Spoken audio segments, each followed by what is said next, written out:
Thank you for being here today. I'm going to be talking about benefit corporations. I'm going to start here with this title slide. This background is a picture I took in Rocky Mountain National Park. That's my daughter down there, and maybe you can see the rest of my family hiding down there. I thought that would be a good picture to start out with because it shows the things we cherish in this beautiful preserved forest, in a national park, and family. So, who am I? What am I doing talking about benefit corporations up here? I grew up in New Mexico, love living in Los Alamos, where I can feed my twin passions of science and nature while raising my family in a safe and quiet community. I started my first business in 2022, and shortly thereafter literally stumbled into studying corporate responsibility when I accidentally enrolled in a graduate course on the subject at UNM's Anderson School of Management. I thought it was going to be a clinic on how to be a better business person. It was going to be a one-day thing, and it turned into this whole semester. It was called a clinic. I thought it was going to be short. So yeah, I believe there's a lot of injustice in the world, and that for-profit enterprise and voluntarism are the keys to eliminating it. So this is what we're going to be talking about. Our economy runs on capitalism. Capitalism is responsible for the efficient allocation of resources to improve housing, food, healthcare, energy, transportation, manufacturing, information, entertainment. Our quality of life is objectively better thanks to the miracle of free and open markets. Right? So this is a chart showing GDP per person in 1990 dollars going through the centuries here. You can see that big jump at the end, starting at about 1850. Up until 1850, most Americans worked for themselves, and by 1900, most Americans worked for an employer. We can see the productivity of people just skyrocketing. As capitalism rises, so does global prosperity.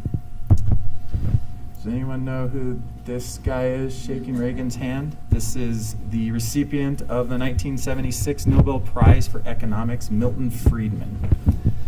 He famously, or infamously, depending on how you look at it, said there is one and only one social responsibility of business: to use its resources and engage in activities designed to increase its profits. In other words, the business of business is business. All right, so profit at all costs. Well, it turns out there's a vulnerability in capitalism. Short-sighted capitalists ignore equality of opportunity and external costs such as pollution in the interest of increasing profit.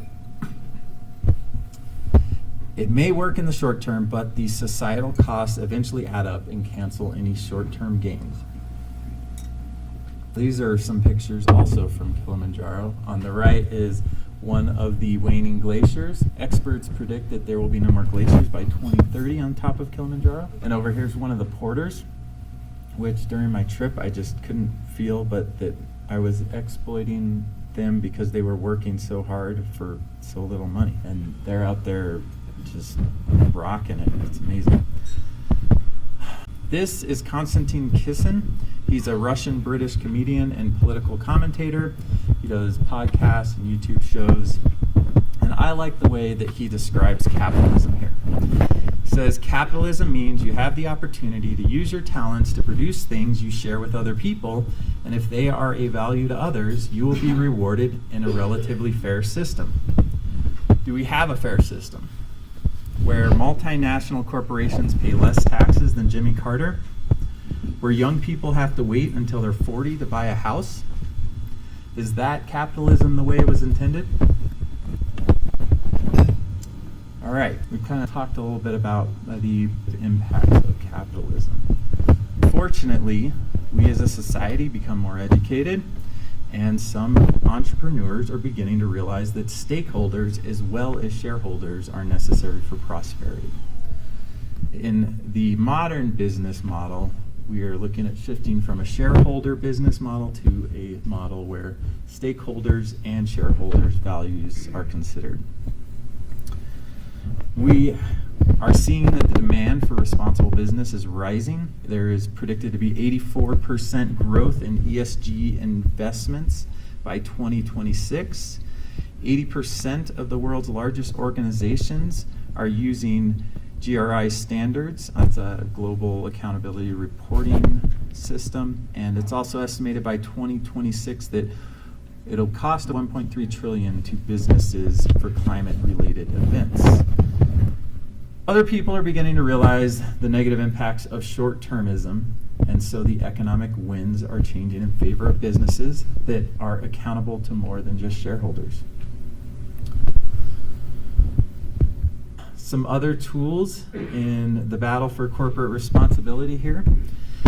In 2010, the benefit corporation legal structure was introduced, and it was adopted in New Mexico in 2020. It empowers business leaders to use business for the good of society, even if that means sacrificing some profits. Certified B Corps are businesses, though not necessarily benefit corporations, that demonstrate commitment to social, economic, and environmental responsibility. Things like providing workers with living wages, reducing waste, and using energy-efficient technology, and supporting customer-focused public policies and charities. There are currently 6,321 certified B Corps, including some names you might recognize here. So why certify? Other than feeling good about yourself, why become a certified B Corp? Well, one reason is to maintain mission. This is Yvon Chouinard, the founder of Patagonia. And if you go to their website, you'll see this on the front there. Earth is now our only shareholder. You may have heard that Patagonia recently donated the shares of Patagonia to the nonprofit entity. So now it's completely run by a nonprofit. This can strengthen your business's mission to do good. For example, when there's change of leadership or ownership, this protects that mission. You can differentiate yourself from pretenders. We see a lot of what's called greenwashing these days. You'll see it with all sorts of products you'll buy. They'll use words like zero emissions. Cars aren't actually zero emissions if you look at the supply chain and where batteries are coming from and everything else. This is a big marketing thing that a lot of businesses do. So with certified B Corps, you're showing that you can rigorously prove that your company is committed to corporate responsibility. You can measure performance. There's a saying, you can't manage what you can't measure. And the B Impact Assessment is a powerful tool measuring your company's impact on hundreds of dimensions. This is just a quick screenshot from one of the sections there, and you can see how scoring goes here. You can attract talent. So workers today are more forward-thinking, looking to work for companies that not only provide a paycheck, but also make a positive impact on the world. B Lab, who oversees the B Corp certification, has provided a platform called B Work, which is a hiring platform for businesses. This allows businesses to save costs on hiring, and it also allows socially responsible employees looking for work to filter down into companies that are committed to that cause. You can collaborate with peers. Beehive is an exclusive online community for certified B Corps. The B Local New Mexico chapter had its inaugural meeting back in December, and we're planning the next meeting in April if anyone is interested in getting involved. The Beyond Profit series, hosted by Creative Santa Fe, brings together entrepreneurs and thought leaders in New Mexico throughout the coming months. This is a picture of the event in December where my team presented our work helping a local startup become B Corp certified. This startup is helping to bring fitness to the underserved people with physical and mental impairments. We have the next one coming up this week. You can save money. I talked about saving money on hiring platforms, but also the Beehive, which is the platform for certified B Corps to collaborate with each other. You can go there and get discounts on things like software and legal advice.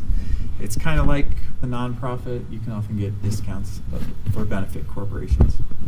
You can generate press. Here is a quote from Secretary of State Madeleine Albright. In my work, I often wonder to what extent business can help society in its goals to alleviate poverty, preserve ecosystems, and build strong communities and institutions.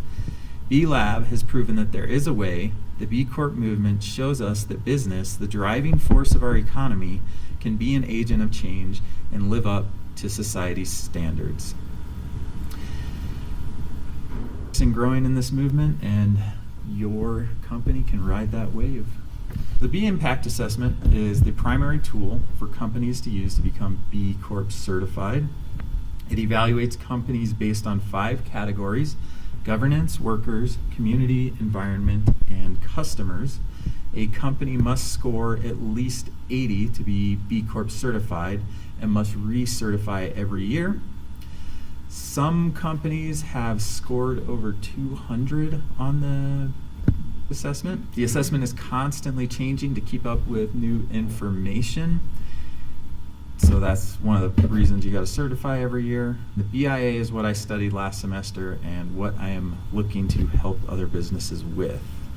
Best for the World is B Lab's way of recognizing those companies that go above and beyond, achieving the highest scores in each category. In this screenshot here, this is in the community category. So this is showing companies that have done very well, giving back to their community, hiring local people, using local credit unions, just being very cognizant of how they can contribute back to the community. In closing, I wanted to share this quote from environmental activist Greta Thunberg. "We can no longer save the world by playing by the rules because the rules have to be changed. We need a system change rather than individual change, but you cannot have one without the other. So I ask you to please wake up and make the changes required possible. To do your best is no longer good enough. We must all do the seemingly impossible. Everything needs to change, and it has to start today." And that is everything I have. If anyone has any questions, I'll be happy to try and answer them. Let's go. You presented a number 8, which in my brain immediately corresponded to 80%. Okay. And then you went on to say some entities have acquired scores of 200. To which I said, well, stop. So I guess my question is a couple. What is the max possible score? And it just seems, even without knowing that, 80 points when 200 is possible seems like a relatively low threshold. Can you speak to, if there is a max score, perhaps why 80 is that number if it only pertains to the U.S. as opposed to, let's say, Scandinavia or Nordic country, to give a gauge of, because it just seems like a low threshold. Yeah, so the score is changing. When they come up with new information, new thoughts or new ideas are come up with, they'll add new things to it. So the score is increasing. If you go and look at the business impact assessment, it's actually very challenging to get to 80. It requires a lot of commitment in the corporate responsibility space. So an example I could give you that maybe will help kind of measure what a point is worth. If you commit to giving 20% of your revenue, not profit, but revenue, to charities or nonprofits, that will net you 12 and a half points. It's one of the biggest value things you can do. And they'll give you fewer points, depending on how much you donate to charities, right? If you do 2%, it'll be like 2 points or something. So for those of you that are business owners thinking about giving up 20% of your revenue, that can be, especially in Los Alamos, we're working on shoestring operations here. So it takes a lot of commitment to get a lot of these points. Some of them are easy, maybe, installing energy efficient LED lighting. That'll net you maybe a point. Some things are easier for some businesses, some are easier for other businesses. Like if you're a manufacturing firm or factory, then you can incorporate environmentally friendly packaging practices and things like that. But if you're a services-based company and you don't have packaging, then you can't really get points in that thing. So it's hard to get all the points, and people that score even 80 is showing a lot of commitment.